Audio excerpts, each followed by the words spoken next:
কলকাতায় বারোয়ারি বা ক্লাবের পুজো যেমন রয়েছে তেমনই রয়েছে পারিবারিক পুজো, যা বংশানুক্রমে চলে আসছে। আবার এমন পুজোও আছে যা দুটিরই সংমিশ্রণ। ভবানীপুরের 23-এর পল্লীর পুজো ঠিক তেমনই। পুজোর সময় সবাই মিলে চাঁদা তুলেই পুজো হয়, কিন্তু এখানে মায়ের মন্দির এবং প্রতিমা স্থায়ী।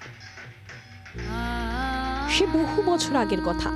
ভবানীপুর এলাকার সমৃদ্ধ নান পরিবার অধুনা আশুতোষ কলেজের পাশে তাদের পারিবারিক নিস্তারিণী মন্দিরের 10 কাঠা জমিতে পারিবারিক স্তরেই এক দুর্গাপুজো শুরু করেন। পরে সেই পরিবারের পরবর্তী প্রজন্মের সদস্যরা প্রায় সবাই ভিন রাজ্য বা ভিন দেশে চলে যাওয়ায় 1945 সাল থেকে এখানেই বারোয়ারি দুর্গাপুজো শুরু করেন এলাকার বাসিন্দারা। সর্বসাধারণের চাঁদা ও অনুদানের তহবিলেই ধীরে ধীরে 23 পল্লী সর্বজনীন ভবানীপুর এলাকায় খ্যাতি লাভ করে। কিন্তু প্রতি বছর মা এসে চলে যাওয়ায় সদস্যদের মন খারাপ হতো। 1980 সালে তারা সিদ্ধান্ত নেন মাকে যেতে দেওয়া হবে না, মা সারা বছরই এখানেই থাকবেন। বহু কাঠ খড় পুড়িয়ে এই জমি স্থায়ীভাবে হাতে পায় পুজো কমিটি। মন্দিরের কাজ শুরু হয় 82 সালে। অবশেষে 1986 সালে মহালয়ার সকালে শেষ হয় দেবী মূর্তি নির্মাণের কাজ। বেনারসের শিল্পী শিবচরণ বিশ্বকর্মা গড়েন এই অষ্টধাতুর মূর্তিটি। প্রতিপদ থেকে শুরু হয় 23 পল্লীর সেবারের দুর্গাপুজো। আজও চলে আসছে সেই নিয়ম। বিশালাক্ষী মহামায়া বিগ্রহ পুরত ভাগে যে মূর্তির সামনে এই মুহূর্তে আমরা দাঁড়িয়ে রয়েছি, সেই মূর্তি মাটি থেকে প্রায় 15 ফুট উঁচু।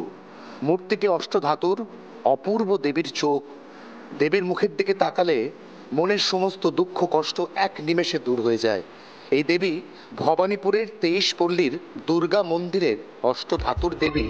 যে অষ্টধাতুর মূর্তি গড়েছেন বেনারস থেকে আসা একজন বিশেষ পারদর্শী শিল্পী, এবং সেই শিল্পীর বংশ পরম্পরায় এই মূর্তি রক্ষণাবেক্ষণের ভার নিজেদের কাঁধে তুলে নিয়েছে। এই মন্দিরকে ঘিরে এখনো পর্যন্ত যেটুকু তথ্য, তাতে আদতে একটি পারিবারিক পূজা পরবর্তীকালে বারোয়ারি পূজায় পর্যবসিত হওয়ার পর ক্রমান্বয়ে ভবানীপুরের মানুষের ঐকান্তিক ইচ্ছায় এখানে দেবী দুর্গার একটি স্থায়ী মন্দির গড়ে ওঠে। স্থায়ী মন্দিরে নিত্য পূজার পাশাপাশি 9 দিন ধরে চলা দুর্গা পুজো এবং 4 দিনের বন্ডাঢ্য বাসন্তী পুজোয় এই গোটা এলাকা যেন এক অন্য উৎসবের চেহারা নেয়। সারা বছর অলংকার হিসেবে মা পরেন একটি বিছে হার, টিকলি, কানের দুল ও বহুমূল্য পাথরের চোখ। তবে দুর্গাপুজোর 9 দিন এবং বাসন্তী পুজোর 4 দিন ব্যাংকের লকার থেকে মায়ের গয়না নিয়ে আসা হয়, যার পরিমাণ 15 কেজি। এই মুহূর্তের বাজার দর 5,82,00,000 টাকা। সেই 15-16 কেজির যে গয়না আছে, সে গয়না রূপেই ব্যাংকে থাকে। আমরা বাসন্তী পুজো এবং দুর্গা পুজোর সময় সেটাকে ব্যাংক থেকে নিয়ে এসে আবার আমরা মাকে সাজাই। নিরাপত্তাতে আমাদের এখানে এখন যেরকম নিরাপত্তা আছে, প্লাস আমাদের থানা ইনফর্ম করা থাকে, ভবানীপুর থানা, ওখান থেকে স্পেশাল ফোর্স 2-4 করে রাখা হয় এখানে, সেই হিসেবে না। একদিকে রাধাকৃষ্ণের মন্দির, অপরদিকে মহাদেবের, আর তাদের মাঝে দেবী দুর্গা। মন্দিরে নিত্য ভোগ খিচুড়ি বা ভাত। বাসন্তী বা দুর্গা পুজোয় এর সঙ্গে যুক্ত হয় বাসমতি পোলাও। সেই ভোগ দিয়েই পরে দরিদ্র নারায়ণ সেবা করে কমিটি। নিত্য পুজোর দিনে মায়ের আরতি মুগ্ধ করে দেওয়ার মতো, তবে তা অন্য মাত্রা পায় মূলত শারদোৎসবের দিনগুলিতে। সকাল থেকে রাত অবধি এত এত ভক্ত, ভোগ নেওয়ার জন্য একটা ভিড়, অঞ্জলি দেওয়ার জন্য একটা ভিড়।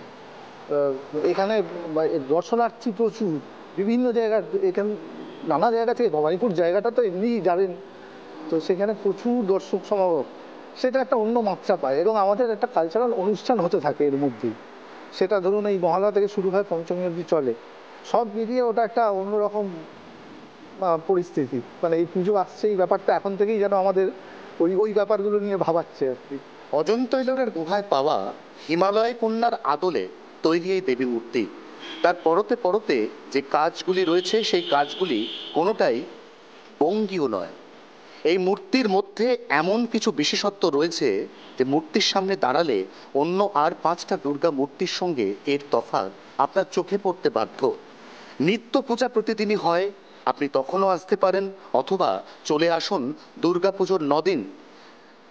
উদ্যোক্তারা কথা দিচ্ছেন এখানে একবার পা রাখলে শহরের অনেক নামি দামি বারোয়ারি পুজোর থেকে অনেক বেশি মন ভরবে আসন্ন দুর্গোৎসবে। জি 24 ঘন্টার জন্য ক্যামেরায় নবীনের সঙ্গে অয়ন, কলকাতা। বাংলার আওয়াজ, বাঙালির আবেগ, জি 24 ঘন্টা।